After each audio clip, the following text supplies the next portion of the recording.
आखाती देशातील युद्धामुळे लातूर जिल्ह्यात घरगुती गॅसचा पुरवठा विस्कळीत झाला, तर 15 दिवस आधी ऑनलाईन बुकिंग करून हे गॅस मिळत नसल्याने नागरिकांना थेट गॅसच्या गोडाऊनवर जाऊन गॅस घ्यावा लागतोय। मात्र या ठिकाणी देखील गॅससाठी नागरिकांना लांबच लांब रांगा लावाव्या लागत असल्यामुळे नागरिकांना 2 ते 3 तास रांगेत उभे राहून गॅस सिलेंडर मिळवावा लागतोय। घरपोच गॅस सिलेंडर यंत्रणा विस्कळीत झाल्यामुळे नागरिकांमध्ये मात्र संतापाचा सूर पाहायला मिळतोय। गॅस बुकिंग करून 15 दिवस झाले पण गॅस काही घरी आला नाही अजून। रोज आज येईल उद्या येईल असं फोनवर सांगणं किंवा फोनवर उचलत पण नाही। सर्वात सर्व्हिस म्हणजे भारत गॅसची बाद, बाकी सगळ्या कंपनीचे गॅस यायला लागले। होम डिलिव्हरी नाही, भारत गॅसची नाहीच। भारत गॅसचाच इश्यू आहे जरा। आणि इथे येऊन सकाळपासून लाईन लावायची आणि ह्याने चालू करणार 11:30ला, त्याच्यानंतरच मग डिलिव्हरी।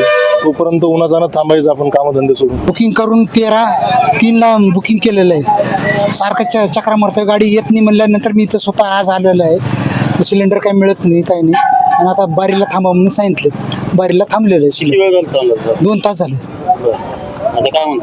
आता बुक घेऊन गेलेत, आता पावत्या येईल, नंतर सिलेंडर भेटेल का नाही भेटेल काही सांगता येत नाही। नितीन बनसोडे, एकमत डिजिटल, लातूर।